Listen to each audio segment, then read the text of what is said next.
welcome to Google I/O 2018. I'm Timothy Jordan, your host and one of your guides for all things I/O over the next 3 joining us for our Outdoor Developer Festival here in Mountain View, California. We're getting ready for the keynote to begin. Before we take our seats inside the amphitheater, I'd like to share a few things we're doing differently this year. Because millions of viewers like you joined us remotely last year, we've decided to create a bigger show just for you every day of I/O.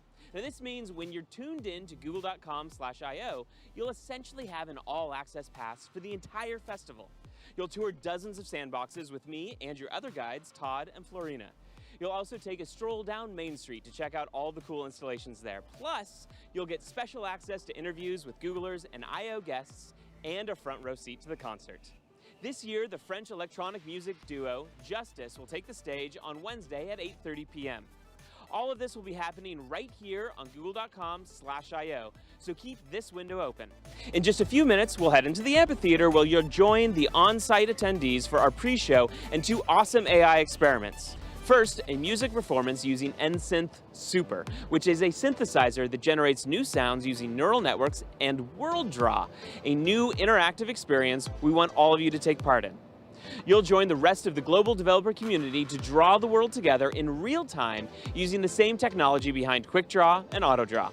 But before we get to that, here's a rundown of today's show.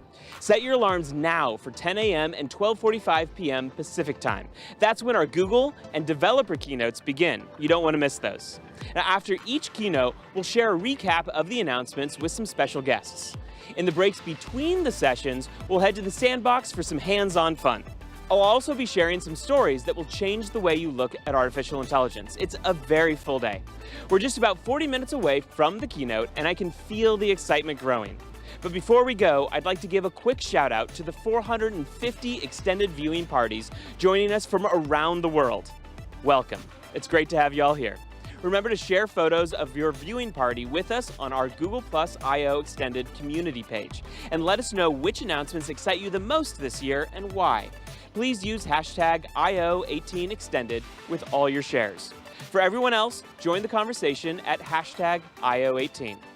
Also, to get more information on different Google developer products throughout the year, be sure to take 30 seconds to sign up at g.co/dev/form. Now let's join everybody in the amphitheater for the pre-show. Remember, I'll be here right after the keynote for a recap and more I/O Live at Google I/O 2018. Enjoy the show.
I'm fascinated with this idea. Every time we see a new technology come along, artists take interesting bits of that technology and turn it into new ways of making music. We're trying to build some sort of machine learning tool that gives musicians new ways to express themselves. We're using neural networks in a novel sort of way. We're using neural networks to generate sound, not the actual note that's playing, but the sound of the instrument. We've needed to go from heavy math and big computers and lots of code to something that musicians could play. We call it Ensign Super.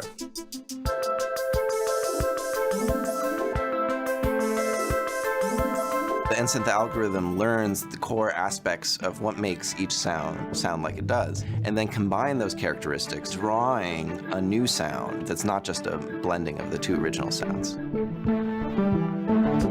This is our first foray into actually building tools for musical creativity. I would love to see people using Ensign Super in ways that surprise us all and gives us some new bit of musical joy in the world.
love story song, a triumph and a glory song, with only one small caveat. This one hasn't happened yet. It's not the strongest narrative, but details aren't imperative. What matters is the way it ends. And they've got 16 mutual friends. He's got animal spirits, and he's got heartfelt lyrics. Put them together, and you can hear it.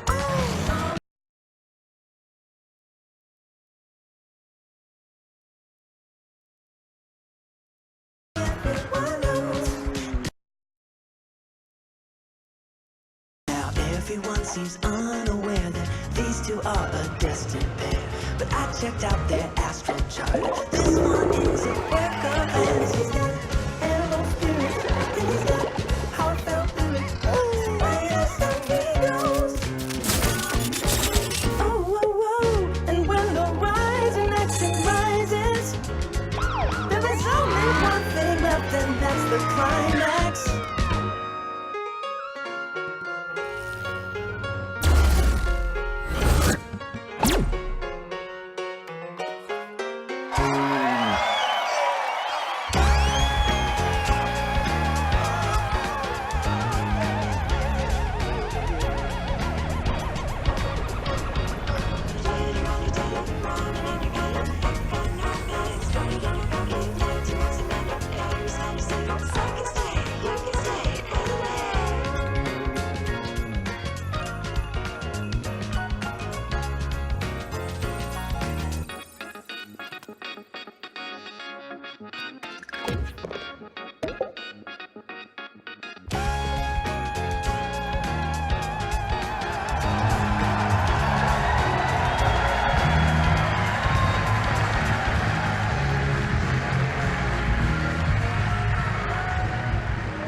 Good morning.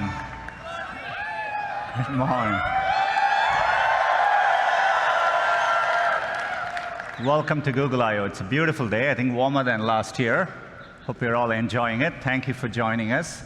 I think we have over 7,000 people here today, as well as many, many people. We are live streaming this to many locations around the world. So thank you all for joining us today. We have a lot to cover. But before we get started, I had one important business which I wanted to get over with. Towards the end of last year, it came to my attention that we had a major bug in one of our core products. It turns out we got the cheese wrong in our burger emoji. Anyway, we went hard to work. I never knew so many people cared about where the cheese is. We fixed it. The irony of the whole thing is I'm a vegetarian in the first place.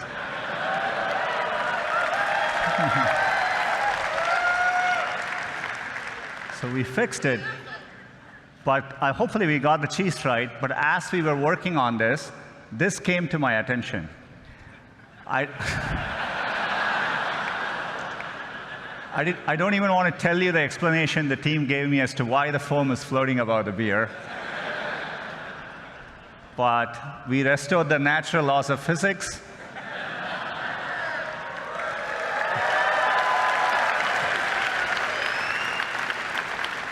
So all is well. We can get back to business.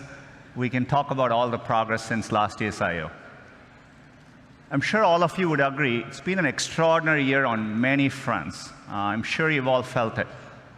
We're at an important inflection point in computing, and it's exciting to be driving technology forward. And it's made us even more reflective about our responsibilities.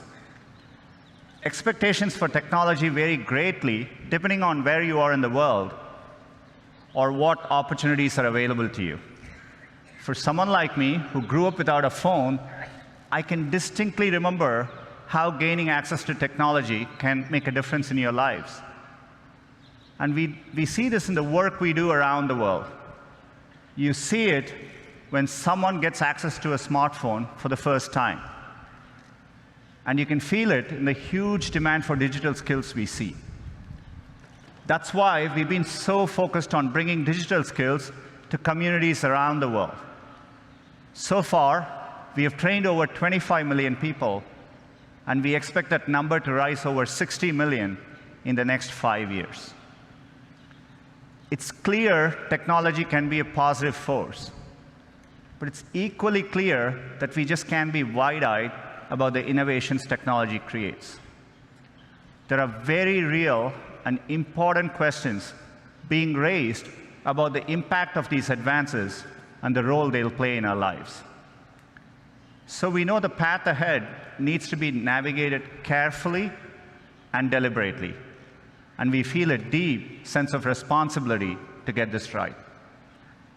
That's the spirit with which we are approaching our core mission to make information more useful, accessible, and beneficial to society. I've always felt that we were fortunate as a company to have a timeless mission that feels as relevant today as when we started. And we're excited about how we can approach our mission with renewed vigor thanks to the progress we see in AI.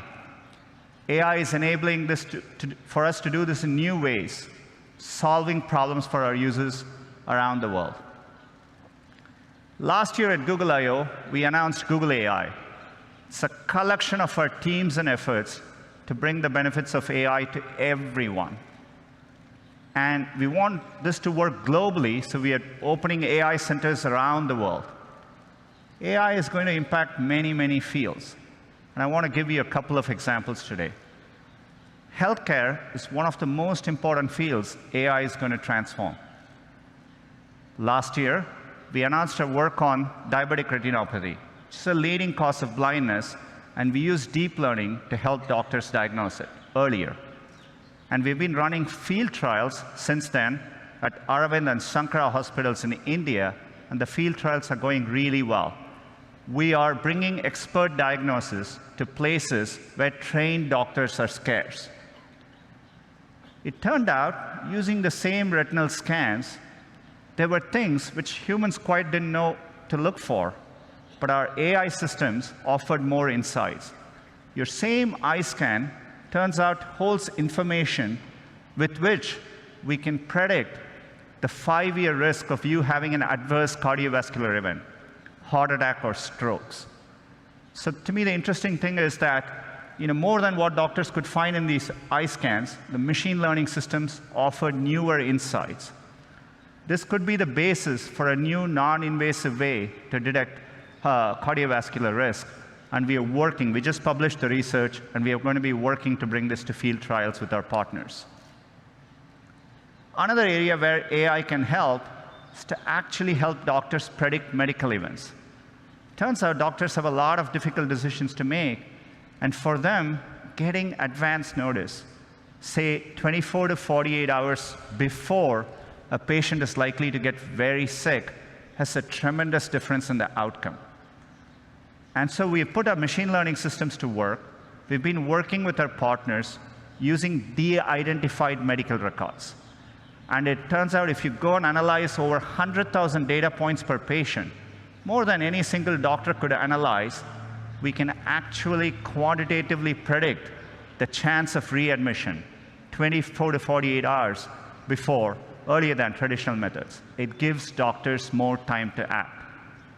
We are publishing our paper on this later today, and we are looking forward to partnering with hospitals and medical institutions. Another area where AI can help is accessibility. We can make day-to-day use cases much easier for people. Let's take a common use case. You come back home in the night and you turn your TV on. It's not that uncommon to see two or more people passionately talking over each other. Imagine if you are hearing impaired and you're relying on closed captioning to understand what's going on. This is how it looks to you. On a Danny Ainge level, but he's above a Colangelo level. In other words, he understands enough to... As you can see, it's gibberish. You can't make sense of what's going on. So we have machine learning technology called Looking to Listen.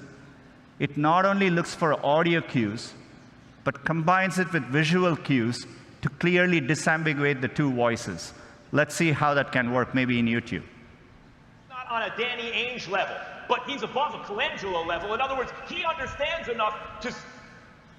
You said it was all right to lose on purpose. You said it's all right to lose on purpose and advertise that to the fans. It's perfectly okay. You said it's okay. We have nothing else to talk about. We have a lot to talk about.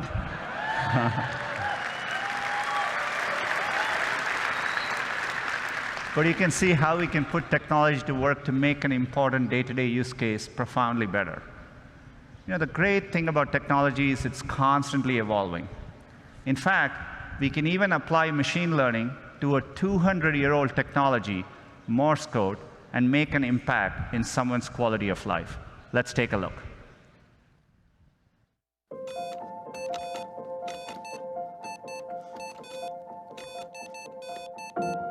Hi, I am Tanya.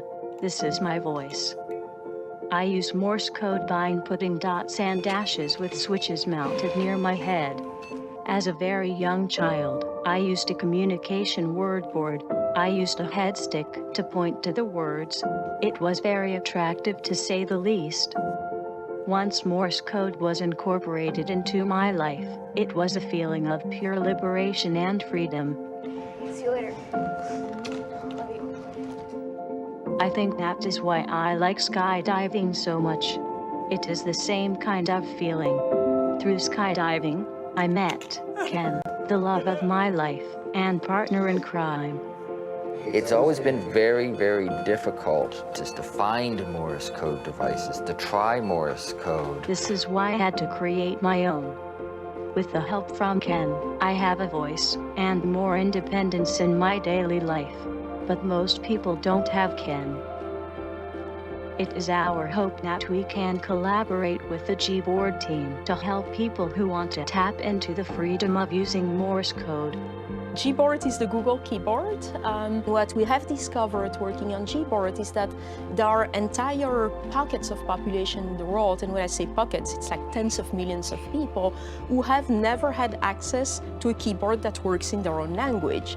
With Tanya, we've built support in Gboard for Morse code. So it's an input modality that allows you to type in Morse code and get text out with predictions, suggestions. I think it's a beautiful example of where machine learning can really assist someone in a way that a normal keyboard without artificial intelligence wouldn't be able to.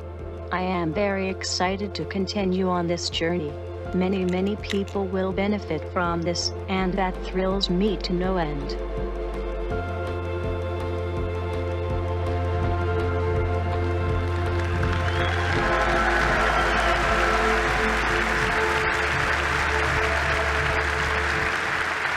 It's a very inspiring story.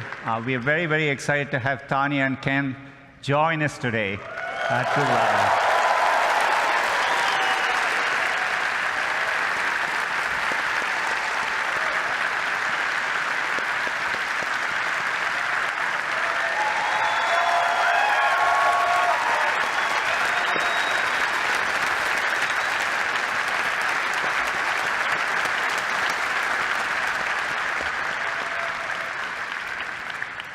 Tanya and Ken are actually developers. They really worked with our team to harness the power of actually predictive suggestions in Gboard in the context of Morse code. I'm really excited that Gboard with Morse code is available in beta later today. It's great to reinvent products with AI. Gboard is actually a great example of it. Every single day, we offer users, and users choose over 8 billion autocorrections each and every day. Another example of one of our core products, which we are redesigning with AI, is Gmail. We just had a new, fresher look for Gmail, a recent redesign. Hope you're all enjoying using it. We are bringing another feature to Gmail. We call it Smart Compose. So as the name suggests, we use machine learning to start suggesting phrases for you as you type. All you need to do is to hit tab and keep auto-completing.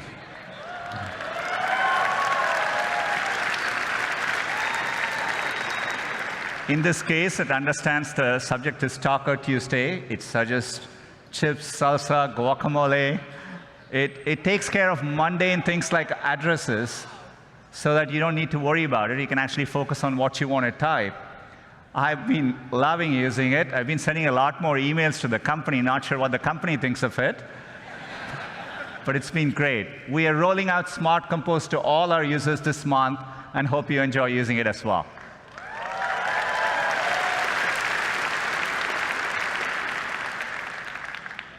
another product which we built from the ground up using AI is Google Photos. Works amazingly well and at scale. If you click on one of these photos, what we call the photo viewer experience, where you're looking at one photo at a time, so that you understand the scale, every single day, there are over 5 billion photos viewed by our users, each and every day. So we want to use AI to help in those moments. So we are bringing a new feature called Suggested Actions, essentially suggesting smart actions right in context for you to act on. Say, for example, you went to a wedding and you're looking through those pictures.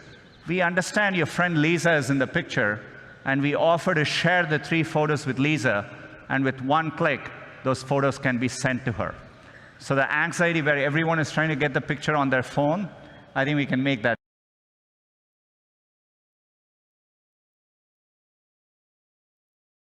better. Say, for example, if the photo in the same wedding, if the photo is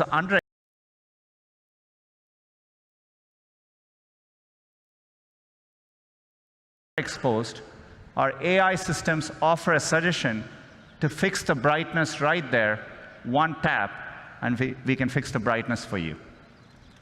Or if you took a picture of a document which you want to save for later, we can recognize, convert the document to PDF, and make it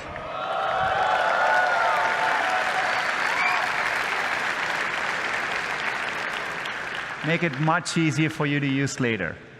We want to make all these simple cases delightful. By the way, AI can also deliver unexpected moments.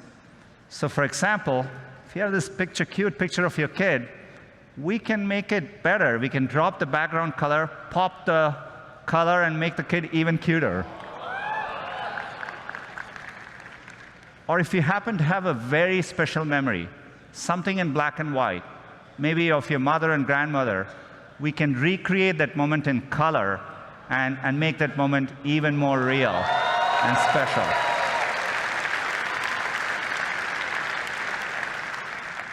All these features are going to be rolling out to Google Photos users in the next couple of months. The reason we are able to do this is because for a while, we've been investing in the scale of our computational architecture. This is why last year we talked about our tensor processing units. These are special purpose machine learning chips. These are driving all the product improvements you're seeing today.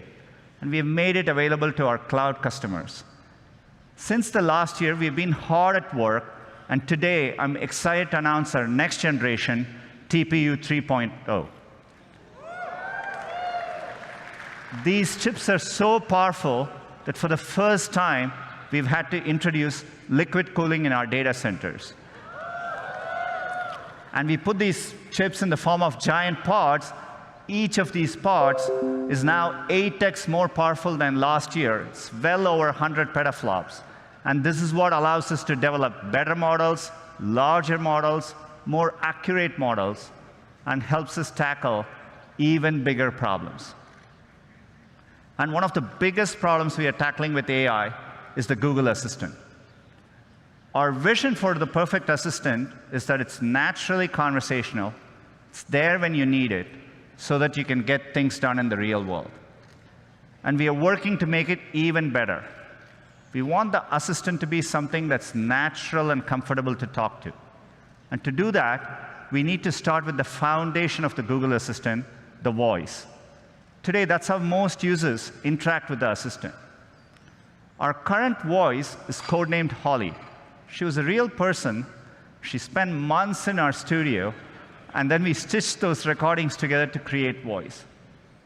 But 18 months ago, we announced a breakthrough from our DeepMind team called WaveNet.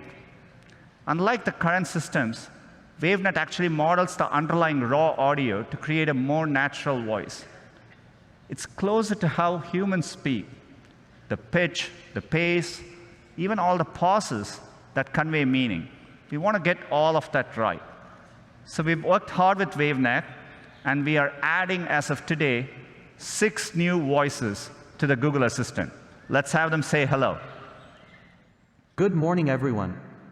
I'm your Google Assistant. Welcome to Shoreline Amphitheater. We hope you'll enjoy Google I/O. Back to you, Sundar.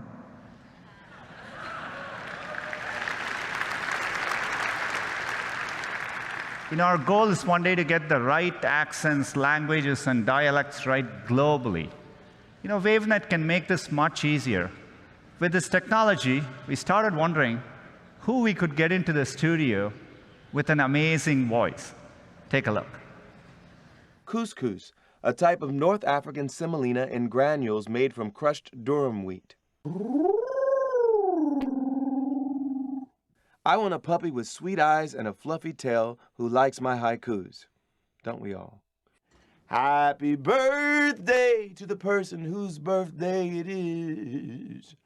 Happy birthday to you. John Legend. He would probably tell you he don't want to brag, but he'll be the best assistant you ever had. Can you tell me where you live? You can find me on all kinds of devices, phones, Google Homes, and if I'm lucky, in your heart.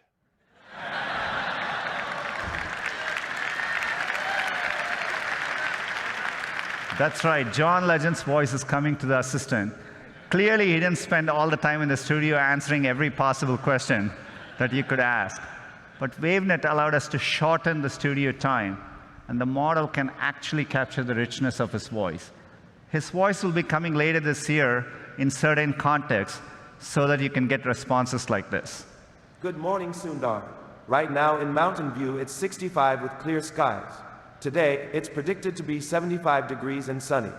At 10 a.m., you have an event called Google I/O Keynote. Then, at 1 p.m., you have margaritas.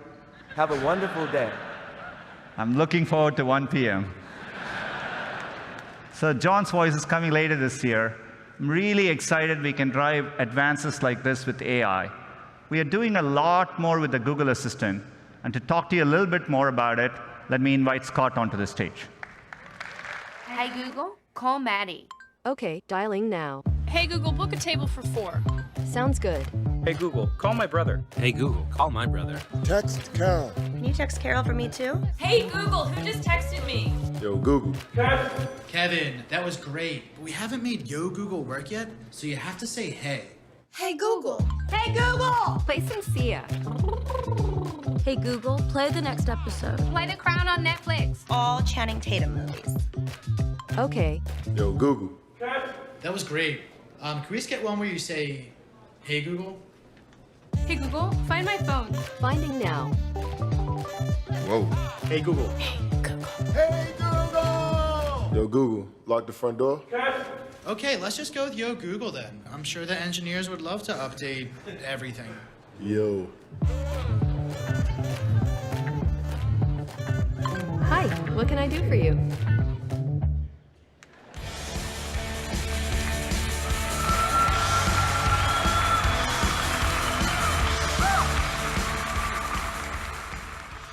Two years ago, we announced the Google Assistant right here at I/O. Today, the Assistant is available on over 500 million devices, including phones, speakers, headphones, TVs, watches, and more. It's available in cars from more than 40 auto brands, and it works with over 5,000 connected home devices, from dishwashers to doorbells. And people around the world are using it every single day. For example, we launched the Assistant in India last year, and the response has been incredible. Daily usage there has tripled since the beginning of the year. Now, by the end of this year, the Assistant will support 30 languages and be available in 80 countries. So we've made great progress, but we're just getting started. Today, we're going to share with you some important ways that the Assistant is becoming more naturally conversational and visually assistive in order to help you do more and get time back. Now, as you heard from Sundar, new voices that you can choose from to make the Google Assistant your own are an important aspect of making the conversation with your assistant more natural. But to be a great conversation partner, the assistant needs to deeply understand the social dynamics of conversation. For example, let's be honest, It gets a little annoying to say, "Hey Google," every time I want to get my assistant's attention. This grandma, who you might have seen on YouTube, was definitely feeling that way. Cuckoo! Hi, Cuckoo! Cuckoo! Hello, Cuckoo! Hey, Cuckoo! Okay, Cuckoo, you want to know what is the weather? Tomorrow. Tomorrow. In Flagler Beach tomorrow, there will be showers with a high of 65 and a low of 56.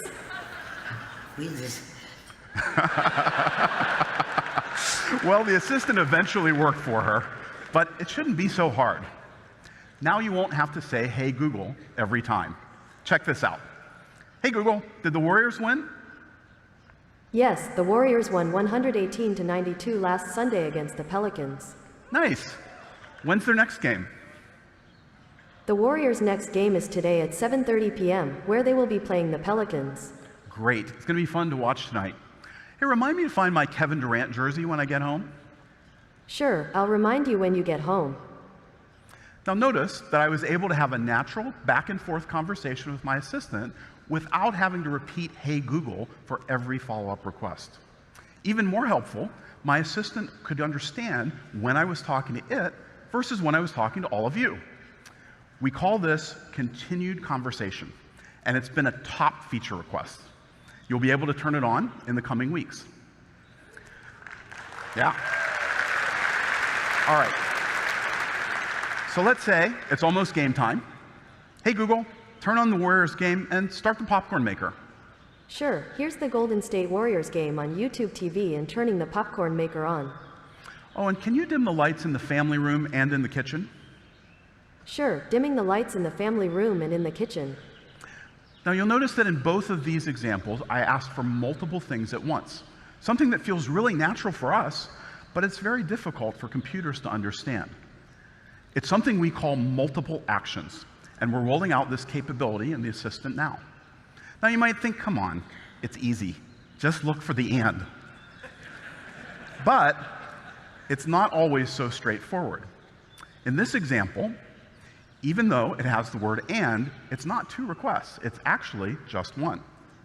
But here, even though it looks very similar, the assistant has to break it apart to form the two requests. In linguistics, it's called coordination reduction. Now, multiple actions can get way more complicated. So just for fun, hey Google, who was the governor of California when Kevin Durant was drafted, and what team drafted him? Arnold Schwarzenegger was the governor in 2007. Kevin Durant was drafted by the Seattle Supersonics. All right, just in case you were wondering. All right, so next, we've also been working on improving the conversation with the Google Assistant for families. Last fall, we launched our family experience for the Google Assistant. It provides family-friendly games, activities, and stories. We've continued to grow our library, and families have listened to over 130,000 hours of children's stories in the last 2 months alone. Now, as we continue to improve the experience for families, a concern that we've heard from many parents, including people on the team who have children, is, are kids learning to be bossy and demanding when they can just say, "Hey Google," to ask for anything they need? It's not a simple area, but one step that we've been working on is something we call Pretty Please. Some of the parents on the team have been testing it out with their families. Take a look. Hey Google, talk to Voicetron. Daddy, you forgot to say please. Okay, Google, please tell me a story. Thanks for saying please. Play, freeze, dance, please. What a nice way to ask me. Tell me a story, please. Thanks for asking so nicely. Once upon a time, there was a wacky walrus. Please help me with my homework. Please.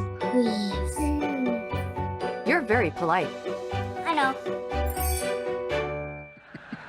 So the assistant understands and responds to positive conversation with polite reinforcement. Now, we've been consulting with families and child development experts, and we plan to offer Pretty Please as an option for families later this year. So, with new voices for your assistant, continued conversation, multiple actions, and Pretty Please, AI is helping us make big strides so everyone can have a more natural conversation with their assistant. And now I'd like to introduce Lillian, who's going to share some exciting things that we're doing, bringing voice and visual assistants together.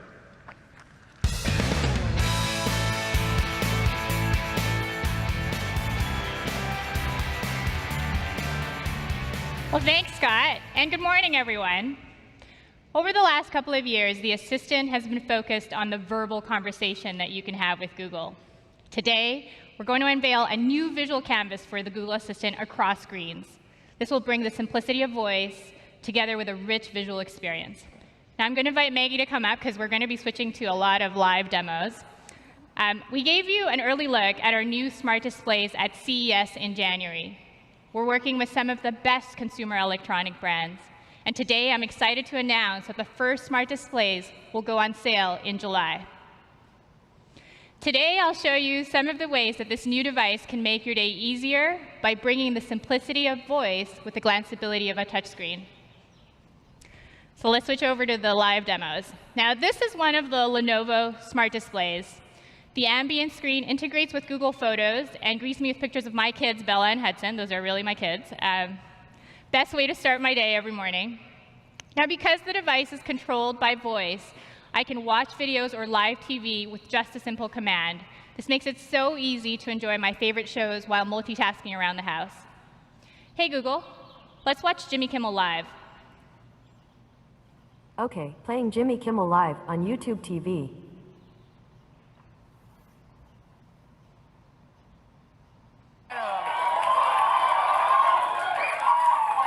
I had a funny thing happen. Here's something from my life. I was driving my daughter to school this morning. So that's right. On YouTube TV, you will be able to watch all of these amazing shows from local news, live sports, and much more, and they will be available on smart displays. Now, of course, you can also enjoy all the normal content from YouTube, including how-to videos, music, and original shows like the brand new series Cobra Kai, which we started binge watching this week because it's so good. Now, cooking is another instance where the blend of voice and visuals is incredibly useful. Nick and I are always looking for simple, family-friendly recipes. Hey, Google, show me recipes for pizza bombs. Sure, here are some recipes. So we can choose the first one from Tasty. That one looks good. You see all the recipe details come right up, and we can just tap to start cooking. Sure, here's Tasty. So seeing a video demonstration along with the spoken instructions is a total game changer for cooking, especially when you have your hands full. Thanks, Maggie.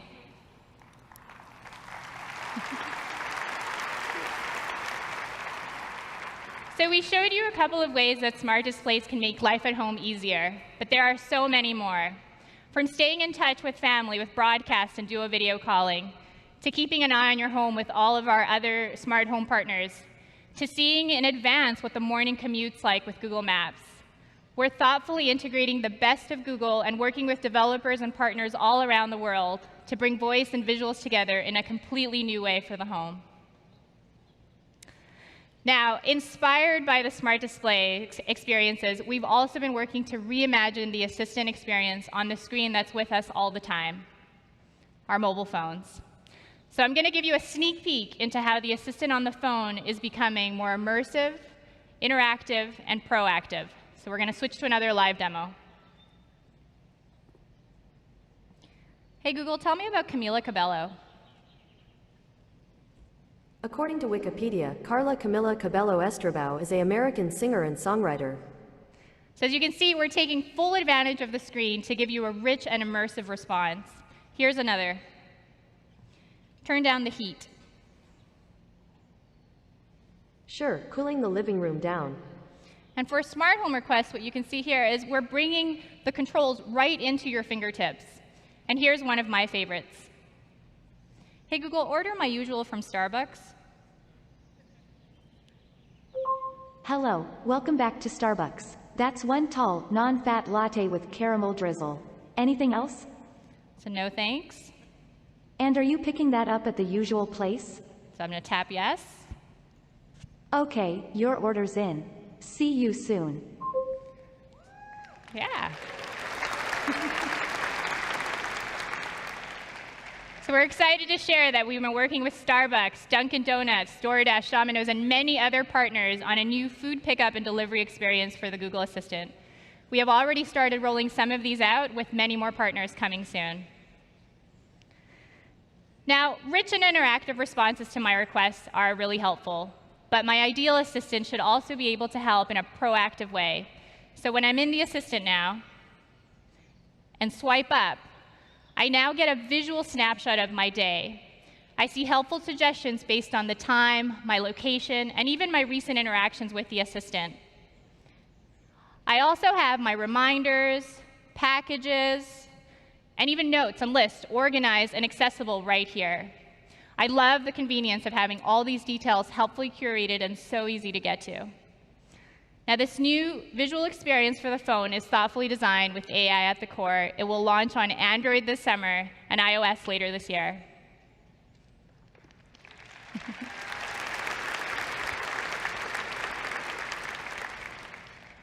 Now, sometimes the assistant can actually be more helpful by having a lower visual profile. So like when you're in the car, let's say you should stay focused on driving. So let's say I'm heading home from work. I have Google Maps showing me the fastest route during rush hour traffic. Hey Google, send Nick my ETA and play some hip hop. Okay, letting Nick know you're 20 minutes away and check out this hip hop music station on YouTube.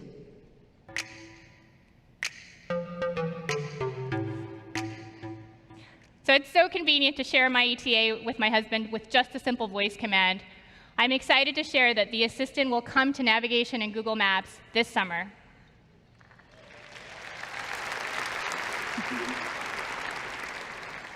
So across smart displays, phones, and in Maps, this gives you a sense of how we're making the Google Assistant more visually assistive, sensing when to respond with voice and when to show a more immersive and interactive experience. And with that, I'll turn it back to Sundar. Thank you.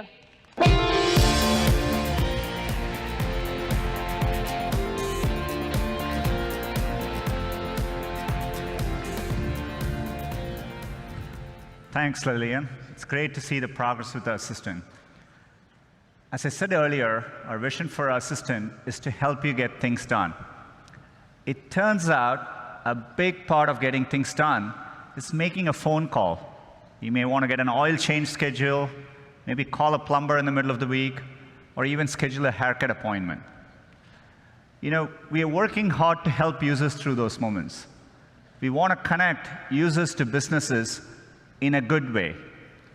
Businesses actually rely a lot on this, but even in the US, 60% of small businesses don't have an online booking system set up. We think AI can help with this problem. So let's go back to this example.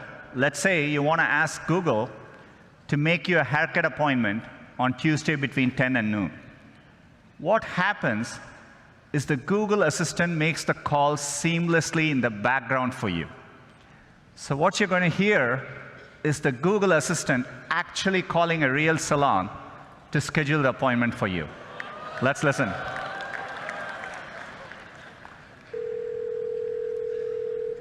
How can I help you? Hi, I'm calling to book a women's haircut for a client. I'm looking for something on May 3rd. Sure, give me 1 second. Sure, what time are you looking for around? At 12 p.m. We do not have a 12 p.m. available. The closest we have to that is a 1:15. Do you have anything between 10 a.m. and 12 p.m.? Depending on what service she would like. What service is she looking for? Just a woman's haircut for now. Okay, we have a 10 o'clock. 10 a.m. is fine. Okay, what's her first name? The first name is Lisa. Okay, perfect. So I will see Lisa at 10 o'clock on May 3rd. Okay, great. Thanks. Great. Have a great day. Bye.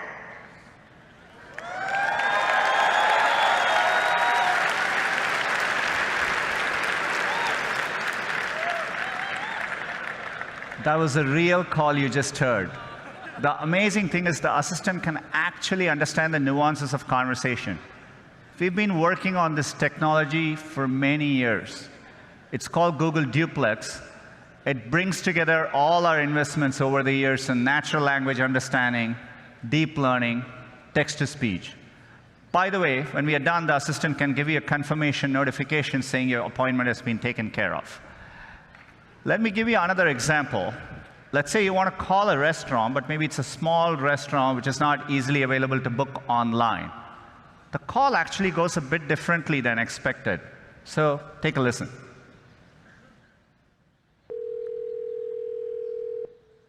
See, how may I help you? Hi, I'd like to reserve a table for Wednesday the 7th. For 7 people? It's for 4 people. 4 people? When? Next Wednesday at 6 p.m. Oh, actually, we reserve for like upper like 5 people. For 4 people, you can come. How long is the wait usually to be seated? For when, tomorrow or weekday or? For next Wednesday, the 7th. Oh no, it's not too busy. You can come for 4 people, okay? Oh, I gotcha. Thanks. Yep. Bye bye.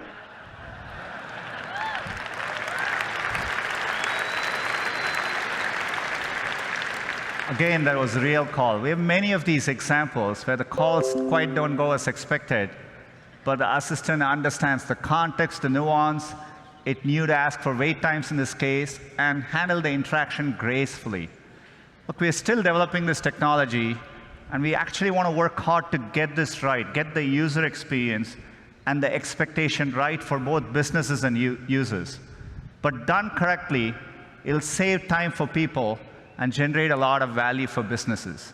We really want it to work in cases, say if you're a busy parent in the morning and your kid is sick and you want to call for a doctor's appointment.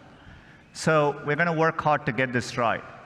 There is a more straightforward case where we can roll this out sooner, where, for example, every single day we get a lot of queries into Google where people are wondering on the opening and closing hours of businesses. But it gets tricky during holidays, and businesses get a lot of calls. So we as Google can make just that one phone call and then update the information for millions of users, and it'll save a small business countless number of calls. So we're going to get moments like this right and make the experience better for users. This is going to be rolling out as an experiment in the coming weeks, and so stay tuned.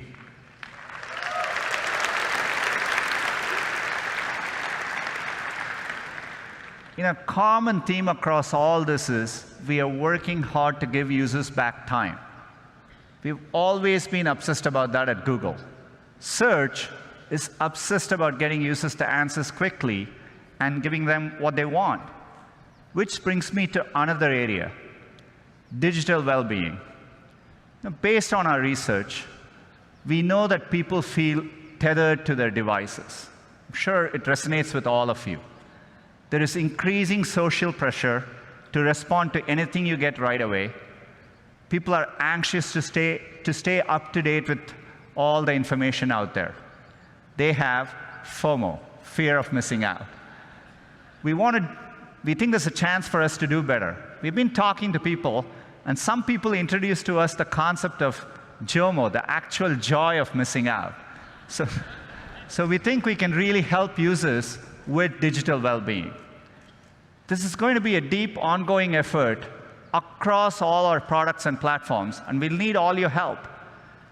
We think we can help users with their digital well-being in 4 ways.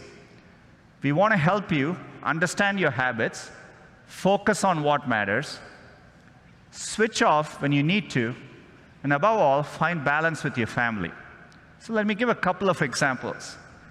You're going to hear about this from Android a bit later in their upcoming release, but one of my favorite features is Dashboard. In Android, we're actually going to give you full visibility into how you're spending your time. The apps where you're spending your time, the number of times you unlocked your phone on a given day, the number of notifications you got, and we're going to really help you deal with this better. Apps can also help. YouTube is going to take the lead, and if you choose to do so, it'll actually remind you to take a break. So for example, if you've been watching YouTube for a while, maybe it'll show up and say, hey, it's time to take a break. YouTube is also going to work to combine, if users want to, combine all their notifications in the form of a daily digest, so that if you have 4 notifications, it comes to you once during the day. YouTube is going to roll out all these features this week.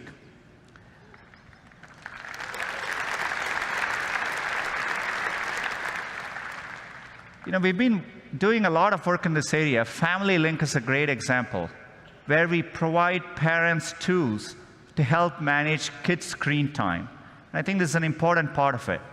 We want to do more here. We want to equip kids to make smart decisions. So we have a new approach, a Google design approach. It's called Be Internet Awesome, to help kids become safe explorers of the digital world. We want kids to be secure, kind, mindful when online, and we are pledging to train an additional 5 million kids this coming year. All these tools you're seeing is launching with our digital well-being site later today. Another area where we feel tremendous responsibility is news. News is core to our mission. Also, at times like this, it's more important than ever to support quality journalism. It's foundational to how democracies work. I've always been fond of news. Growing up in India, I have distinct memory of, I used to wait for the physical newspaper. Turns out my grandfather used to stay right next to us. There was a clear hierarchy. He got his hands on the newspaper first, then my dad, and then my brother and I would go at it. I was mainly interested in the sports section at that time, but over time I developed a fondness for news, and it stayed with me even till today. It is a challenging time for the news industry. Recently, we launched Google News Initiative, and we committed $300 million over the next 3 years. We want to work with organizations and journalists to help develop innovative products and programs that help the industry. We've also had a product here for a long time, Google News. It was actually built right after 9/11. It was a 20% project by one of our engineers who wanted to see news from a variety of sources to better understand what happened. Since then, if anything, the volume and diversity of content has only grown. I think there is more great journalism being produced today than ever before. It's also true that people turn to Google in times of need, and we have a responsibility to provide that information. This is why we have reimagined our news product. We are using AI to bring forward the best of what journalism has to offer. We want to give users quality sources that they trust, but we want to build a product that works for publishers. Above all, we want to make sure we are giving them deeper insight and a fuller perspective about any topic they are interested in. I'm really excited to announce the new Google News, and here's Tristan to tell you more.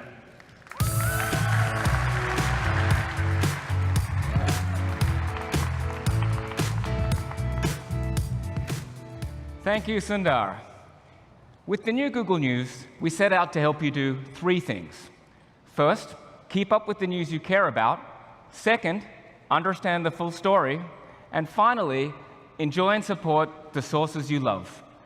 After all, without news publishers and the quality journalism they produce, we'd have nothing to show you here today. So let's start with how making it easier for you to keep up with the news you care about. As soon as I open Google News, right at the top, I get a briefing with the top 5 stories I need to know right now. As I move past my briefing, there are more stories selected just for me. Our AI constantly reads the fire hose of the web for you, the millions of articles, videos, podcasts, and comments being published every minute and assembles the key things you need to know. Google News also pulls in local voices and news about events in my area. It's this kind of information that makes me feel connected to my community. This article from the Chronicle makes me wonder how long it would take to ride across this new Bay Bridge. What's cool is I didn't have to tell the app that I follow politics, love to bike, or want information about the Bay Area. It works right out of the box. And because we've applied techniques like reinforcement learning throughout the app, the more I use it, the better it gets. And at any point, I can jump in and say whether I want to see less or more of a given publisher or topic. And whenever I want to see what the rest of the world is reading, I can switch over to headlines to see the top stories that are generating the most coverage right now around the world. So let's keep going. You can see there are lots of big, gorgeous images that make this app super engaging and a truly great video experience. Let's take a look.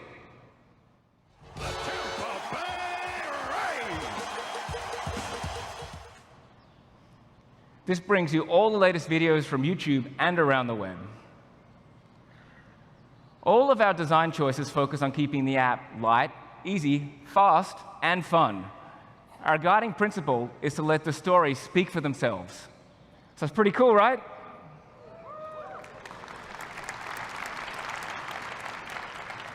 What we're seeing here throughout the app is the new Google Material theme. The entire app is built using Material Design, our adaptable, unified design system that's been uniquely tailored by Google. Later today, you'll hear more about this and how you can use Material themes in your products. We're also excited to introduce a new visual format we call newscasts. You are not going to see these in any other news app. Newscasts are kind of like a preview of the story, and they make it easier for you to get a feel for what's going on. Check out this one on the Star Wars movie. Here we're using the latest developments in natural language understanding to bring together everything, from the Solo movie trailer, to news articles, to quotes, and from the cast and more, in a fresh presentation that looks absolutely great on your phone. Newscasts give me an easy way to get the basics and decide where I want to dive in more deeply. And sometimes I even discover things I never would have found out otherwise. For the stories I care about most, or the ones that are really complex, I want to be able to jump in and see many different perspectives. So let's talk about our second goal for Google News, understanding the full story. Today, it takes a lot of work to broaden your point of view and understand a news story in depth. With Google News, we set out to make that effortless. Full coverage is an invitation to learn more. It gives a complete picture of a story in terms of how it's being reported from a variety of sources and in a variety of formats. We assemble full coverage using a technique we call temporal colocality. This technique enables us to map relationships between entities and understand the people, places, and things in a story right as it evolves. We apply this to the deluge of information published to the web at any given moment and then organize it around storylines, all in real time. This is by far the most powerful feature of the app and provides a whole new way to dig into the news. Take a look at how full coverage works for the recent power outage in Puerto Rico. There are so many questions I had about this story, like, how did we get here? Could it have been prevented? And are things actually getting better? We built full coverage to help make sense of it all in one place. We start out with the set of top headlines that tell me what happened, and then start to organize around the key story aspects using our real-time event understanding. For news events that have played out like this one over weeks and months, you can understand the origin of developments by looking at our timeline of the key moments. And while the recovery has begun, we can clearly see there's still a long way to go. There are also certain questions we're all asking about a story, and we pull those out so you don't have to hunt for the answers. We know context and perspective come from many places, so we show you tweets from relevant voices and opinions, analysis, and fact checks to help you understand the story that one level deeper. In each case, our AI is highlighting why this is an important piece of information and what unique value it brings. Now, when I use full coverage, I find that I can build a huge amount of knowledge on the topics I care about. It's a true 360-degree view that goes well beyond what I get from just scanning a few headlines.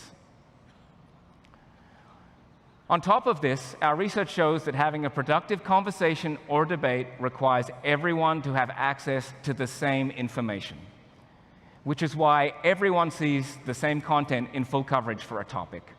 It's an unfiltered view of events from a range of trusted news sources.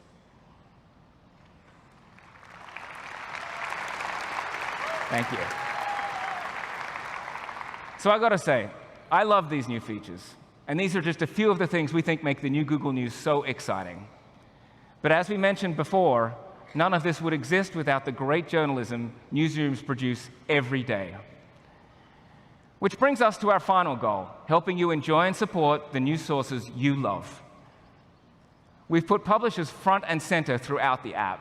And here in the newsstand section, it's easy to find and follow the sources I already love and browse and discover new ones, including over 1,000 magazine titles like Wired, National Geographic, and People, which all look great on my phone. I can follow publications like USA Today by directly tapping the star icon. And if there's a publication I want to subscribe to, say the Washington Post, we make it dead simple. No more forms, credit card numbers, or new passwords. Because you're signed in with your Google account, you're set. When you subscribe to a publisher, we think you should have easy access to your content everywhere. And this is why we developed Subscribe with Google. Subscribe with Google enables you to use your Google account to access your paid content everywhere, across all platforms and devices, on Google Search, Google News, and publishers' own sites. We built this in collaboration with over 60 publishers around the world, and it will be rolling out in the coming weeks.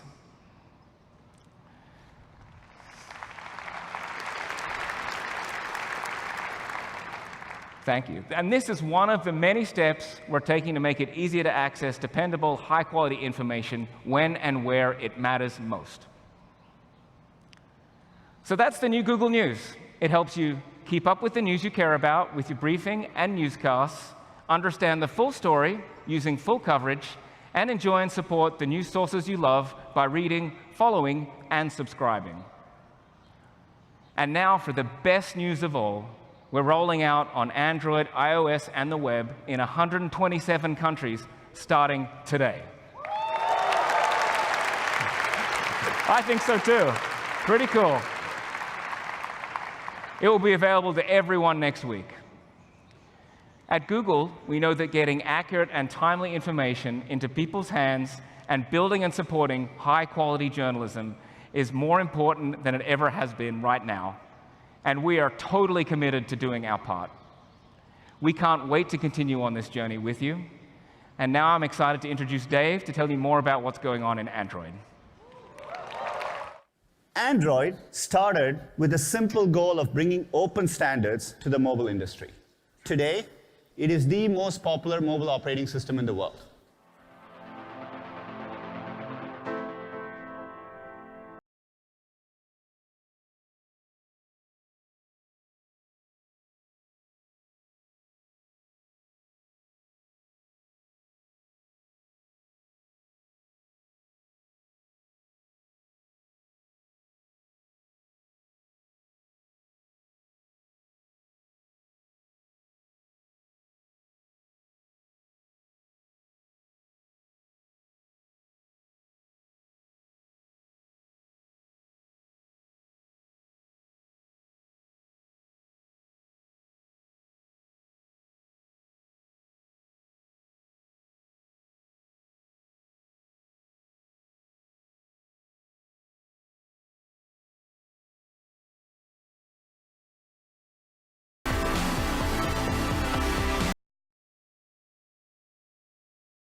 If you believe in openness, if you believe in choice, if you believe in innovation from everyone, then welcome to Android.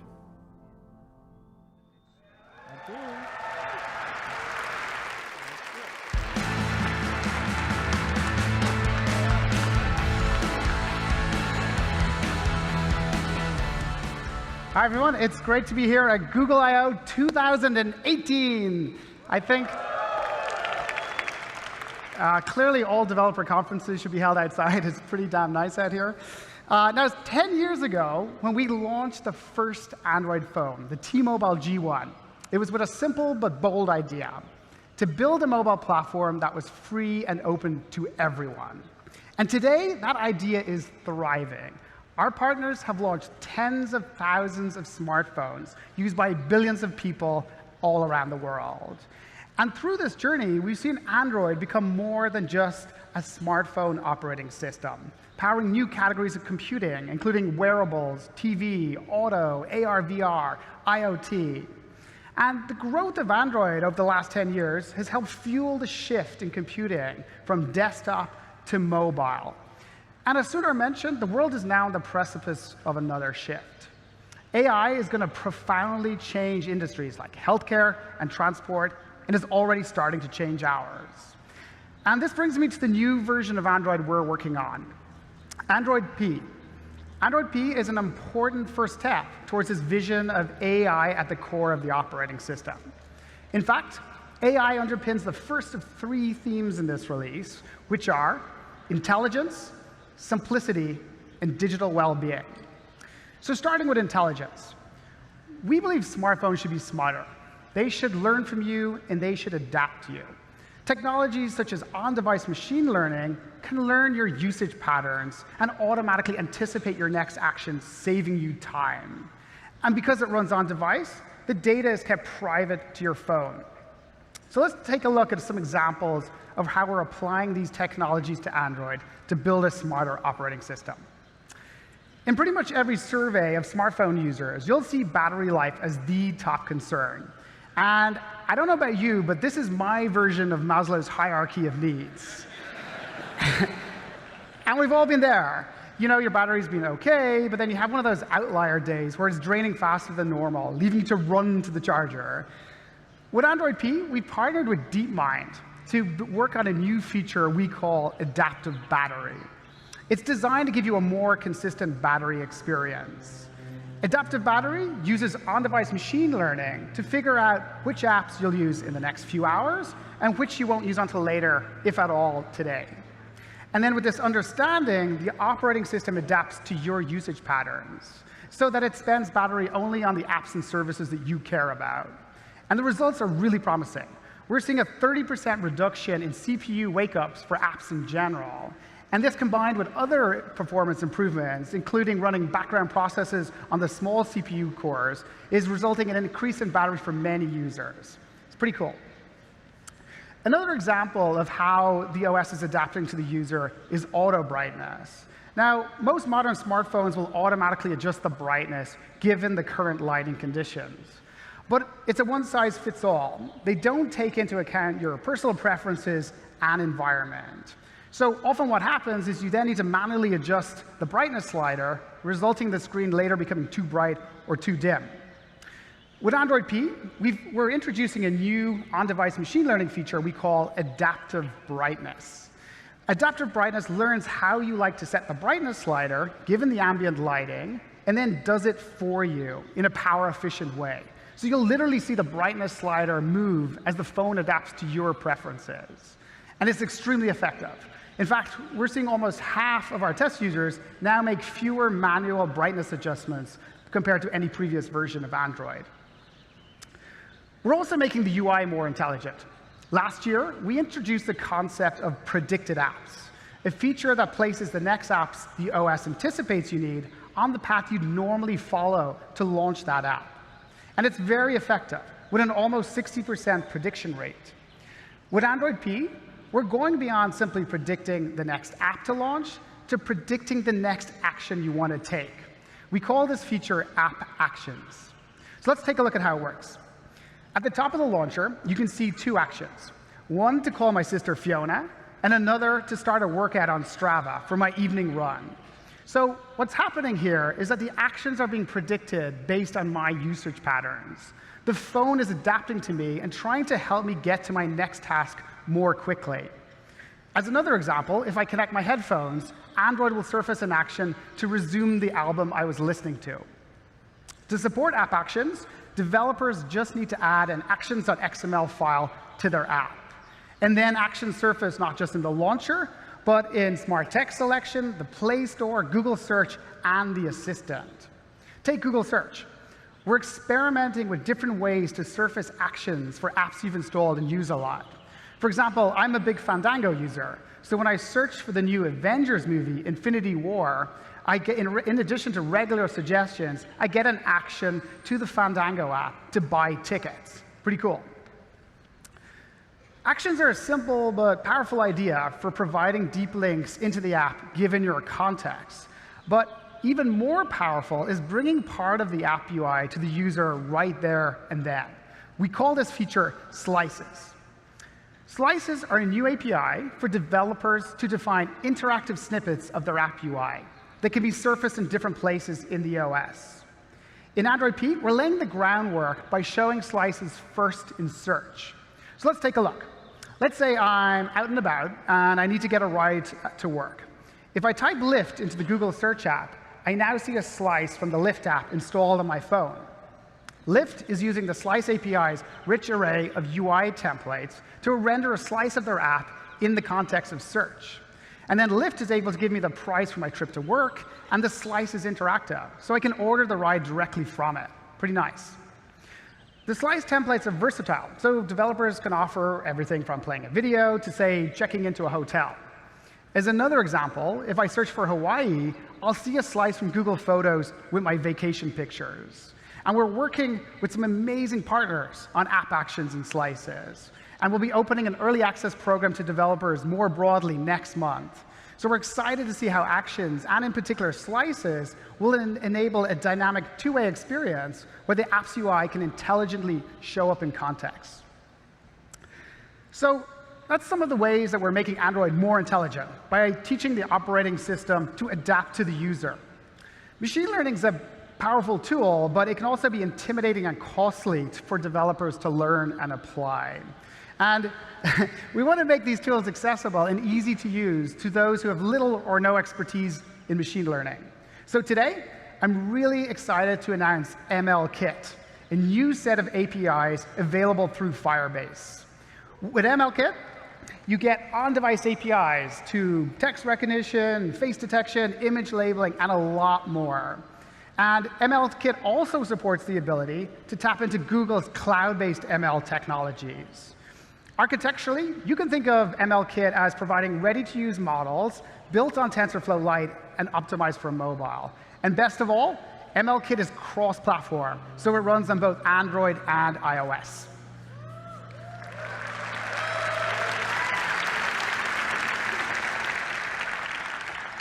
We're working with an early set of partners on ML Kit and with some really great results.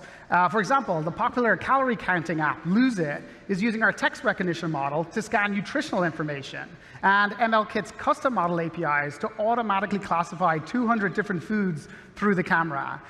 You'll hear more about ML Kit at the developer keynote later today. So we're excited about making your smartphone more intelligent, but it's also important to us that the technology fades to the back. One of our key goals over the last few years has been to evolve Android's UI to be simpler and more approachable, both for the current set of users and the next billion Android users. With Android P, we put a special emphasis on simplicity by addressing many pain points where we thought, and you told us, the experience was more complicated than it ought to be. And you'll find these improvements on any device that adopts Google's version of the Android UI, such as Google Pixel and Android One devices. So let me walk you through a few live demos on my phone. What could possibly go wrong in front of 7,000 people in an amphitheater? OK. Now, as part of Android P, we're introducing a new system navigation that we've been working on for more than a year now. And the new design makes Android's multitasking more approachable and easier to understand. And the first striking thing you'll notice is the single, clean home button. And the design recognizes a trend towards smaller screen bezels and places an emphasis on gestures over multiple buttons at the edge of the screen. So when I swipe up, I'm immediately brought to the overview, where I can resume apps I've recently used. I also get 5 predicted apps at the bottom of the screen to save me time. Now, if I continue to swipe up, or I swipe up a second time, I get to all apps. So architecturally, what we've done is combine the all apps and overview spaces into one. And the swipe up gesture works from anywhere, no matter what app I'm in, so that I can quickly get back to all apps and overview without losing the context I'm in. And if you prefer, you can also use the quick scrub gesture by sliding the home button sideways to scroll through your recent set of apps, like so.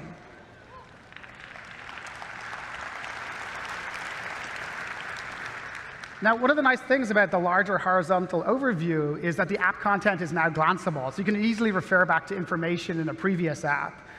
Even more is we've extended smart text selection to work in overview. So for example, if I tap anywhere on the phrase "the killers," all of the phrase will be selected for me, and then I get an action to listen to it on Spotify, like so. And we've extended smart text selection's neural network to recognize more entities like sports teams and music artists and flight codes and more. I've been using this new navigation system for the last month, and I absolutely love it. It's a much faster, more powerful way to multitask on the go. So changing how navigation works, it's a pretty big deal. But sometimes small changes can make a big difference, too. So take volume control. And we've all been there. You try to turn down the volume before a video starts, but instead you turn down the ringer volume, and then the video blasts everyone around you. So how are we fixing it? Well, you can see the new simplified volume controls here. They're vertical and located beside the hardware buttons, so they're intuitive. But the key difference is that the slider now adjusts the media volume by default, because that's the thing you want to change most often. And for the ringer volume, all you really care about is on, silent, and off, like so. OK. We've also greatly simplified rotation. And if you're like me and hate your device rotating at the wrong time, you'll love this feature. So right now, I'm in the locked rotation mode. And let me launch an app. And you'll notice that when I rotate the device, a new rotation button appears on the nav bar. And then I can just tap on it and rotate under my own control. It's pretty cool.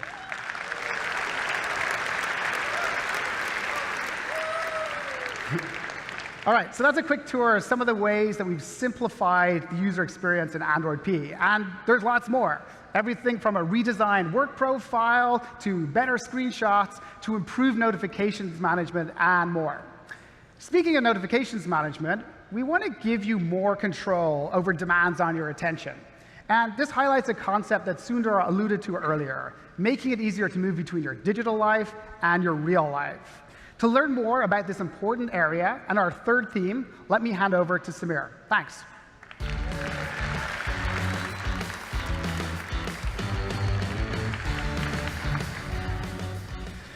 Hi, everyone.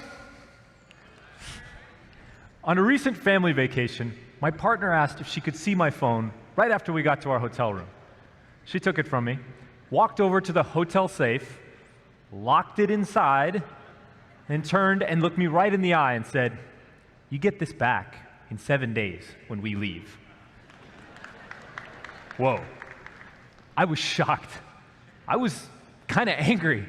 But after a few hours, something pretty cool happened. Without all the distractions from my phone, I was actually able to disconnect, be fully present, and I ended up having a wonderful family vacation. But it's not just me. Our team has heard so many stories from people who are trying to find the right balance with technology. As you heard from Sundar, helping people with their digital well-being is more important to us than ever. People tell us a lot of the time they spend on their phone is really useful, but some of it they wish they'd spent on other things. In fact, we found over 70% of people want more help striking this balance. So we've been working hard to add key capabilities right into Android to help people find the balance with technology that they're looking for. One of the first things we focused on was helping you understand your habits. Android P will show you a dashboard of how you're spending time on your device. As you saw earlier, you can see how much time you spent in apps, how many times you've unlocked your device today, and how many notifications you've received. And you can drill down on any of these things. For example, here's my Gmail data from Saturday. And when I saw this, it did make me wonder whether I should have been on my email all weekend, but that's kind of the point of the dashboard. Now, when you're engaging is one part of understanding, but what you're engaging with in apps is equally important. It's like watching TV.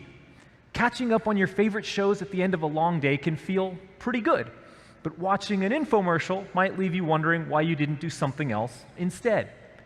Many developers call this concept meaningful engagement, and we've been working closely with many of our developer partners who share the goal of helping people use technology in healthy ways.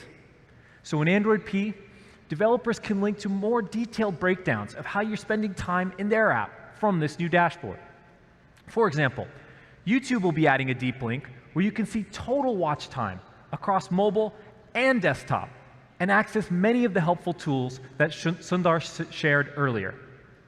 Now, understanding is a good start, but Android P also gives you controls to help you manage how and when you spend time on your phone. Maybe you have an app that you love, but you're spending more time in it than you realized. Android P lets you set time limits on apps and will nudge you when you're close to your limit that it's time to do something else. And for the rest of the day, that app icon is grayed out to remind you of your goal.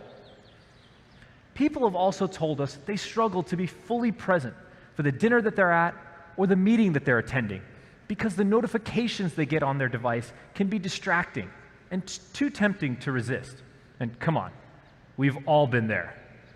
So we're making improvements to Do Not Disturb mode, to silence not just the phone calls and texts, but also the visual interruptions that pop up on your screen. To make Do Not Disturb even easier to use, we've created a new gesture that we've affectionately codenamed Shush. If you turn your phone over on the table, it automatically enters Do Not Disturb, so you can focus on being present. No pings, vibrations, or other distractions.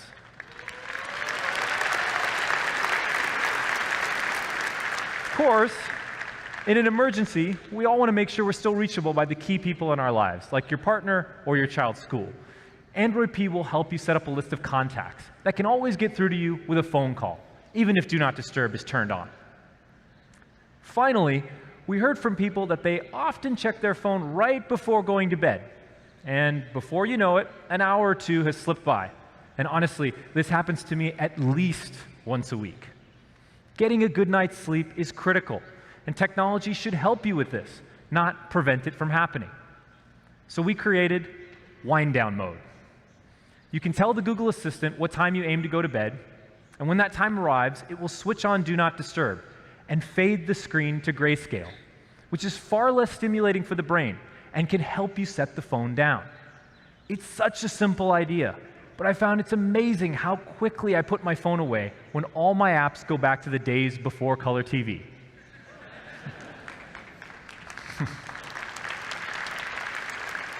Don't worry, all the colors return in the morning when you wake up. Okay, that was a quick tour of some of the digital well-being features we're bringing to Android P this fall, starting with Google Pixel. Digital well-being is going to be a long-term theme for us, so look for much more to come in the future. Beyond the three themes of intelligence, simplicity, and digital well-being that Dave and I talked about, there are literally hundreds of other improvements coming in Android P. I'm especially excited about the security advancements we've added to the platform, and you can learn more about them at the Android security session on Thursday. But your big question is, that's all great. How do I try some of this stuff? Well, today, we're announcing Android P Beta.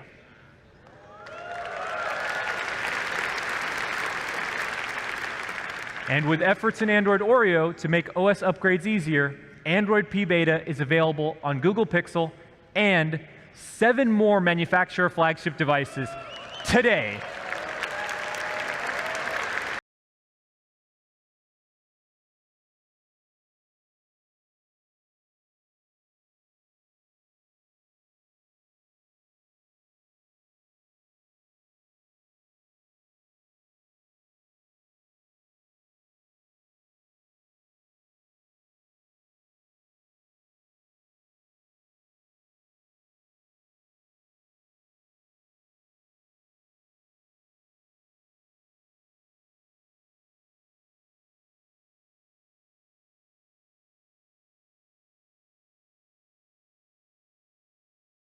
Be armed with the knowledge of where you're going, that you're going to be able to get there like anybody else can. 2 consecutive earthquakes hit Mexico City, and Google Maps held a response to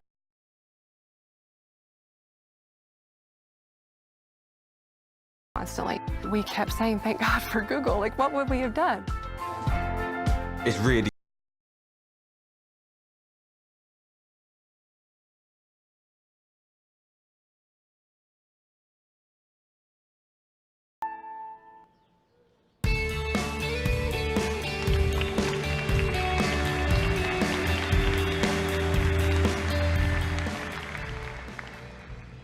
Using technology to help people in the real world every day has been core to who we are and what we focused on at Google from the very start. Recent advancements in AI and computer vision have allowed us to dramatically improve long-standing products like Google Maps, and have also made possible brand new products like Google Lens. Let's start with Google Maps. Maps was built to assist everyone, wherever they are in the world.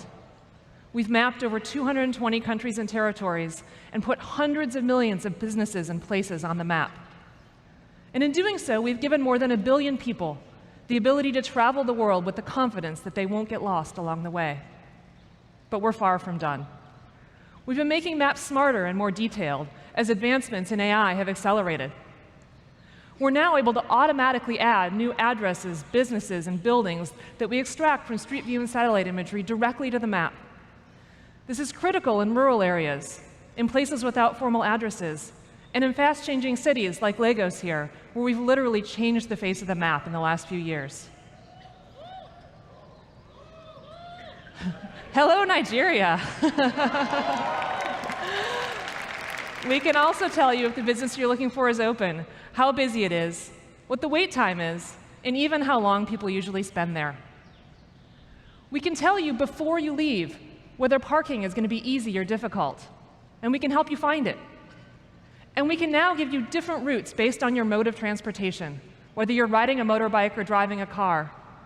And by understanding how different types of vehicles move at different speeds, we can make more accurate traffic predictions for everyone. But we've only scratched the surface of what maps can do. We originally designed maps to help you understand where you are and to help you get from here to there. But over the past few years, we've seen our users demand more and more of maps. They're bringing us harder and more complex questions about the world around them, and they're trying to get more done. Today, our users aren't just asking for the fastest route to a place. They also want to know what's happening around them, what the new places to try are, and what locals love in their neighborhood. The world is filled with amazing experiences, like cheering for your favorite team at a sports bar, or a night out with friends or family at a cozy neighborhood bistro. We want to make it easy for you to explore and experience more of what the world has to offer. We've been working hard on an updated version of Google Maps that keeps you in the know on what's new and trending in the areas you care about and helps you find the best place for you based on your context and interests. Let me give you a few examples of what this is going to look like with some help from Sophia. First, we're adding a new tab to Maps called For You. It's designed to tell you what you need to know about the neighborhoods you care about, new places that are opening, what's trending now, and personal recommendations. Here, I'm being told about a cafe that just opened in my area. If we scroll down, I see a list of the restaurants that are trending this week. This is super useful because with zero work, Maps is giving me ideas to kick me out of my rut and inspire me to try something new. But how do I know if a place is really right for me?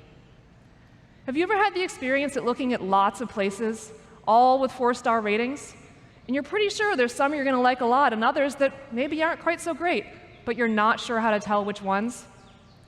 We've created a score called Your Match to help you find more places that you'll love. Your Match uses machine learning to combine what Google knows about hundreds of millions of places with the information that I've added, restaurants I've rated, cuisines I've liked, and places that I've been to. If you click into the match number, you'll see reasons explaining why it's recommended just for you. It's your personal score for places, and our early testers are telling us that they love it. So now you can confidently pick the places that are best for you, whether you're planning ahead or are on the go and need to make a quick decision right now. Thanks so much, Sophia. The For You tab and the Your Match score are great examples of how we can help you stay in the know and choose places with confidence. Now, another pain point we often hear from our users is that planning with others can be a real challenge. So we wanted to make it easier to pick a place together. Here's how. Long press on any place to add it to a short list. Now, I'm always up for ramen, but I know my friends have lots of opinions of their own, so I can add some more options to give them some choices. When you've collected enough places that you like, share the list with your friends to get their input too. You can easily share with just a couple of taps on any platform that you prefer. Then, my friends can add more places if they want to, or just vote with one simple click, so we can quickly choose a group favorite. So now, instead of copying and pasting a bunch of links and sending text back and forth, decisions can be quick, easy, and fun. This is just a glimpse of some of what's coming to Maps on both Android and iOS later this summer. And we see this as just the beginning of what Maps can do to help you make better decisions on the go and to experience the world in new ways, from your local neighborhood to the far-flung corners of the world. This discovery experience wouldn't be possible without small businesses. Because when we help people discover new places, we're also helping local businesses be discovered by new customers. These are businesses like the bakery in your neighborhood or the barbershop around the corner. These businesses are the fabric of our communities, and we're deeply committed to helping them succeed with Google. Every month, we connect users to businesses nearby more than 9 billion times, including over 1 billion phone calls and 3 billion direction requests to their stores. In the last few months, we've been adding even more tools for local businesses to communicate and engage with their customers in meaningful ways. You can now see daily posts on events or offers from many of your favorite businesses. And soon, you'll be able to get updates from them in the new For You stream, too. And when you're ready, you can easily book an appointment or place an order with just one click. We're always inspired to see how technology brings opportunities to everyone. The reason we've invested over the last 13 years in mapping every road, every building, and every business is because it matters. When we map the world, communities come alive, and opportunities arise in places we never would have thought possible. And as computing evolves, we're going to keep challenging ourselves to think about new ways that we can help you get things done in the real world. I'd like to invite Aparna to the stage to share how we're doing this, both in Google Maps and beyond.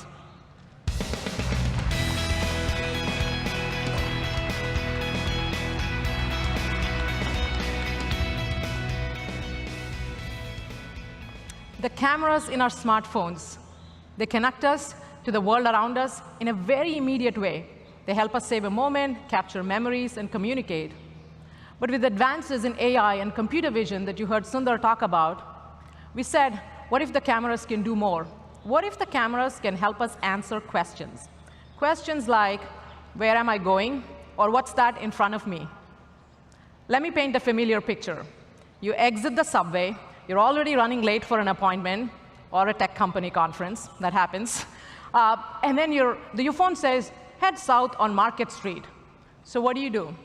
One problem, you have no idea which way is south. So you look down at the phone, you're looking at that blue dot on the map, and you're starting to walk to see if it's moving in the same direction. If it's not, you're turning around. We've all been there. So we asked ourselves, well, what if the camera can help us here? Our teams have been working really hard to combine the power of the camera, the computer vision, with Street View and Maps to reimagine walking navigation. So here's how it could look like in Google Maps. Let's take a look. You open the camera.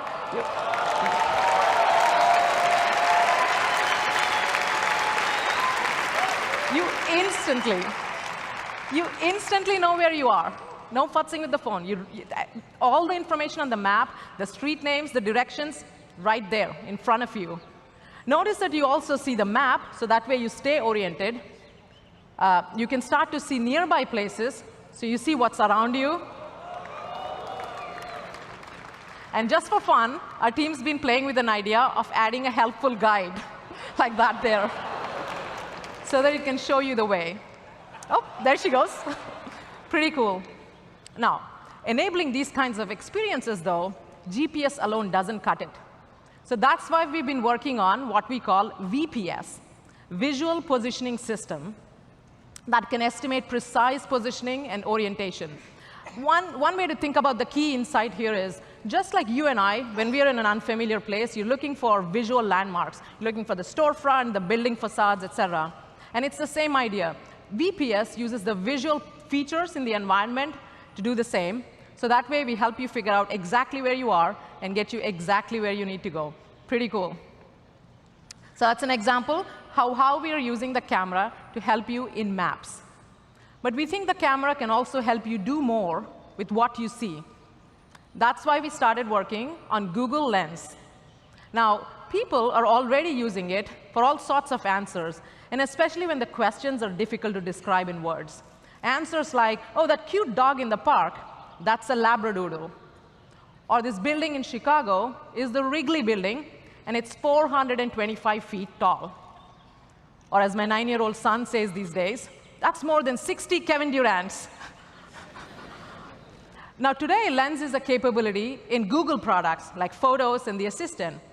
But we're very excited that starting next week, Lens will be integrated right inside the camera app on the Pixel, the new LG G7, and a lot more devices. This way, it makes it super easy for you to use Lens on things right in front of you already in the camera. Very excited to see this. Now, like voice, vision is a fundamental shift in computing for us. And it's a multi-year journey. But we're already making a lot of progress. So today, I thought I'd show you 3 new features in Google Lens that can give you more answers to more types of questions more quickly. Shall we take a look? All right. OK, first, Lens can now recognize and understand words. Words are everywhere. If you think about it, traffic signs, posters, restaurant menus, business cards. But now, with smart text selection, you can now connect the words you see with the answers and actions you need. So you can do things like copy and paste from the real world directly into your phone, just like that. Or let's say you're looking at, or you can turn a page of words into a page of answers. So for example, you're looking at a restaurant menu. You can quickly tap around, figure out every dish, what it looks like, what are all the ingredients, etc. By the way, as a vegetarian, good to know, ratatouille, just zucchini and tomatoes. Really cool. Now, in these examples, Lens is not just understanding the shape of characters and the letters visually. It's also actually trying to get at the meaning and the context behind these words. And that's where all the language understanding that you heard Scott talk about really comes in handy. OK, the next feature I want to talk about is called Style Match. And the idea is this. Sometimes your question is not, oh, what's that exact thing? Instead, your question is, what are things like it? You're at your friend's place, you check out this trendy-looking lamp, and you want to know things that match that style. And now Lens can help you. Or if you see an outfit that catches your eye, you can simply open the camera, tap on any item, and find out, of course, specific information like reviews, et cetera, of any specific item. But you can also see all the things and browse around that match that style. Now, there's 2 parts to it. Of course, Lens has to search through millions and millions of items. But we kind of know how to do that, search. But the other part actually complicates things, which is there can be different textures, shapes, sizes, angles, lighting conditions, et cetera. So it's a tough technical problem. But we're making a lot of progress here and really excited about it. So the last thing I want to tell you about today is how we're making Lens work in real time. So as you saw in the Style Match example, you start to see, you open the camera, and you start to see Lens surface proactively all the information instantly. And it even anchors that information to the things that you see. Now, this kind of thing, where it's sifting through billions of words, phrases, places, things just in real time to give you what you need, not possible without machine learning. So we are using both on-device intelligence, but also tapping into the power of cloud TPUs, which we announced last year at I/O, to get this done. Really excited. And over time, what we want to do is actually overlay the live results directly on top of things like storefronts, street signs, or a concert poster.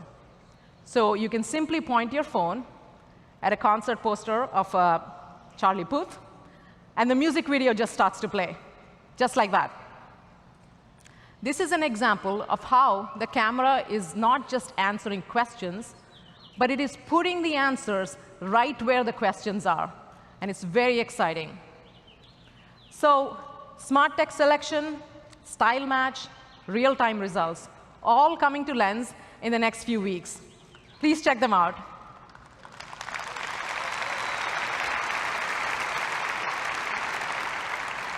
So those are some examples of how Google is applying AI in camera to get things done in the world around you. When it comes to applying AI, mapping, and computer vision to solving problems in the real world, well, it doesn't get more real than self-driving cars. So to tell you all about it, please join me in welcoming the CEO of Waymo, John Krafcik. Thank you.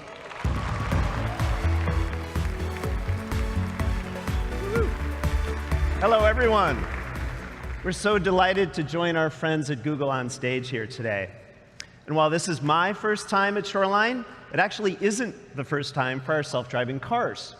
You see, back in 2009, in the parking lot just outside this theater, some of the very first tests of self-driving technology took place. It was right here where a group of Google engineers, roboticists, and researchers set out on a crazy mission to prove that cars could actually drive themselves. Now, back then, most people thought self-driving cars were nothing more than science fiction. But this dedicated team of dreamers believed that self-driving vehicles could make transportation safer, easier, and more accessible for everyone.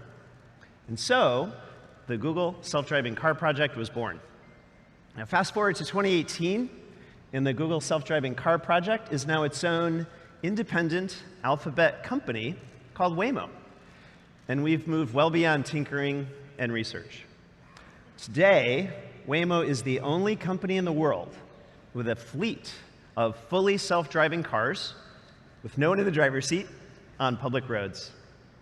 Now, members of the public in Phoenix, Arizona have already started to experience some of these fully self-driving rides too. Let's have a look. Okay, day one of self-driving. Are you ready? Go. Oh, this is weird. This is the future. Yeah, she was like, is there no one driving that car? I knew it. I was waiting for it.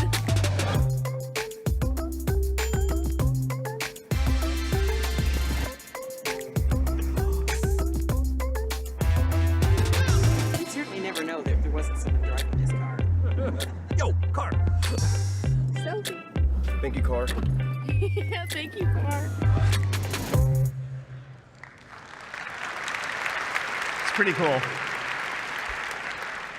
All of these people are part of what we call the Waymo Early Rider Program, where members of the public use our self-driving cars in their daily lives. Over the last year, I've had a chance to talk to some of these early riders, and their stories are actually pretty inspiring. One of our early riders, Neha, witnessed a tragic accident when she was just a young teen, which scared her into never getting her driver's license. But now she takes a Waymo to work every day.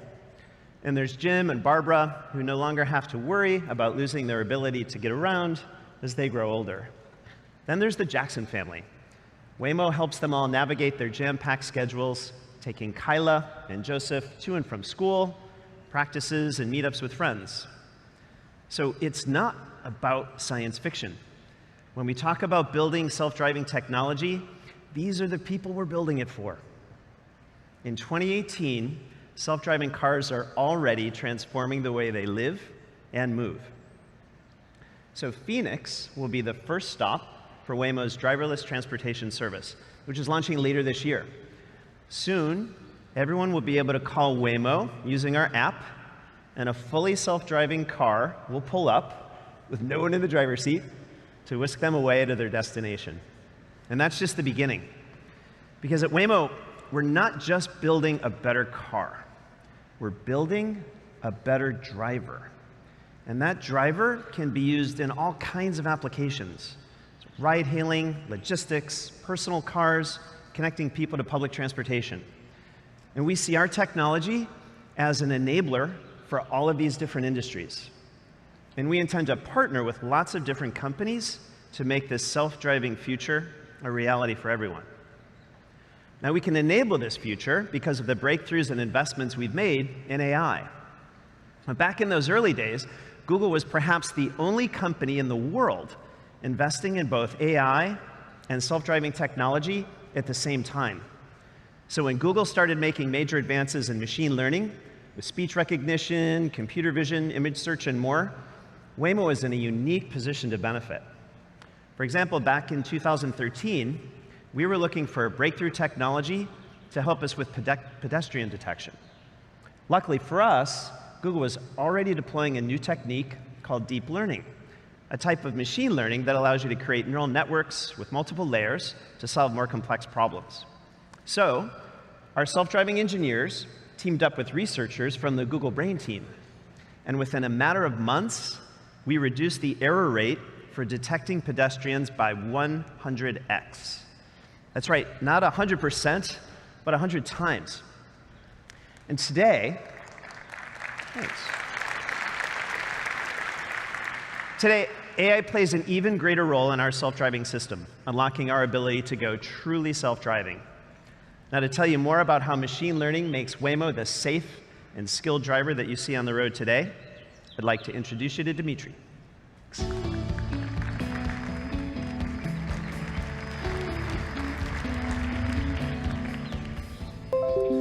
Good morning, everyone. It's great to be here. Now, at Waymo, AI touches every part of our system, from perception to prediction to decision-making to mapping and so much more. Now, to be a capable and safe driver, our cars need a deep semantic understanding of the world around them.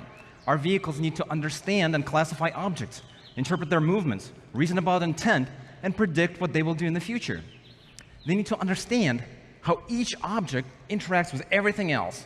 And finally, our cars need to use all of that information to act in a safe and predictable manner. So needless to say, there's a lot that goes into building a self-driving car. And today, I want to tell you about two areas where AI has made a huge impact: perception and prediction. So first, perception. Detecting and classifying objects is a key part of driving. And pedestrians in particular pose a unique challenge because they come in all kinds of shapes, postures, and sizes. So for example, here's a construction worker picking out of a manhole with most of his body obscured. Here's a pedestrian crossing the street, concealed by a plank of wood. And here, we have pedestrians who are dressed in inflatable dinosaur costumes. Now, we haven't taught our cars about the Jurassic period, but can still classify them correctly. We can detect and classify these pedestrians because we apply deep nets to a combination of sensor data. Traditionally, in computer vision, neural networks are used just on camera images and video. But our cars have a lot more than just cameras. We also have lasers to measure distance and shapes of objects, and radars to measure their speed. And by applying machine learning to this combination of sensor data, we can accurately detect pedestrians in all forms in real time. A second area where machine learning has been incredibly powerful for Waymo is predicting how people will behave on the road. Now, sometimes people do exactly what you expect them to, and sometimes they don't. Take this example of a car running a red light.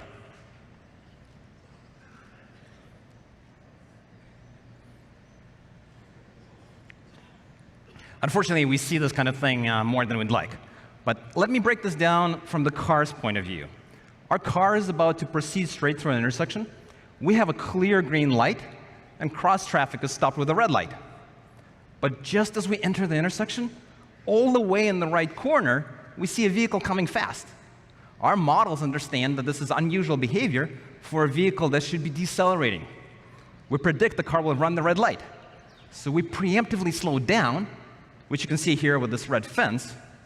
And this gives the red light runner room to pass in front of us while it barely avoids hitting another vehicle. And we can detect this kind of anomaly because we've trained our ML models using lots of examples. Today, our fleet has self-driven more than 6 million miles on public roads, which means we've seen hundreds of millions of real-world interactions. To put that in perspective, we drive more miles each day than the average American drives in a year. Now, it takes more than good algorithms to build a self-driving car. We also need really powerful infrastructure. And at Waymo, we use the TensorFlow ecosystem and Google's data centers, including TPUs, to train our neural networks. And with TPUs, we can now train our nets up to 15 times more efficiently. We also use this powerful infrastructure to validate our models in simulation. And in this virtual world, we're driving the equivalent of 25,000 cars all day, every day. All told, we've driven more than 5 billion miles in simulation. And with this kind of scale, both in training and validation of our models, we can quickly and efficiently teach our cars new skills. And one skill we started to tackle is self-driving in difficult weather, such as snow, as you see here. And today, for the first time, I want to show you a behind-the-scenes look at what it's like for our cars to self-drive in snow. This is what our car sees before we apply any filtering. Driving in a snowstorm can be tough because snowflakes can create a lot of noise for our sensors. But when we apply machine learning to this data, this is what our car sees. We can clearly identify each of these vehicles, even through all of the sensor noise. And the quicker we can unlock these types of advanced capabilities, the quicker we can bring our self-driving cars to more cities around the world, and to a city near you. And we can't wait to make our self-driving cars available to more people, moving us closer to a future where roads are safer, easier, and more accessible for everyone. Thanks, everyone.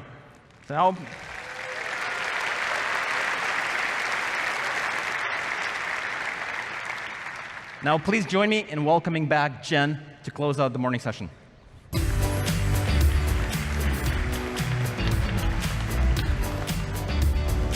Thanks, Dimitri. It's a great reminder of how AI can play a role in helping people in new ways all the time.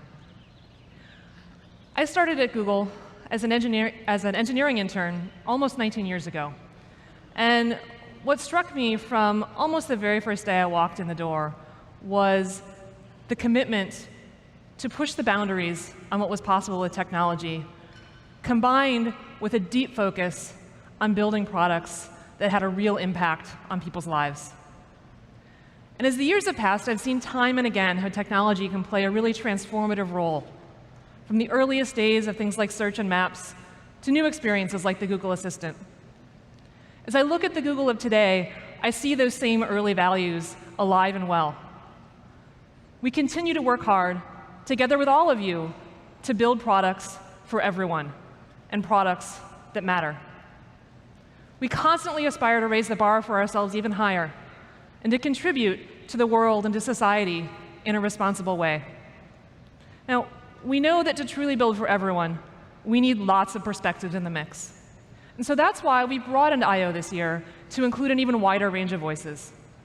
We've invited additional speakers over the next 3 days to talk to you all about the broader role that technology can play in everything from promoting digital well-being to empowering NGOs to achieve their missions, along with, of course, the hundreds of technical talks that you've come to expect from us at I/O and that we hope you can enjoy and learn from as well.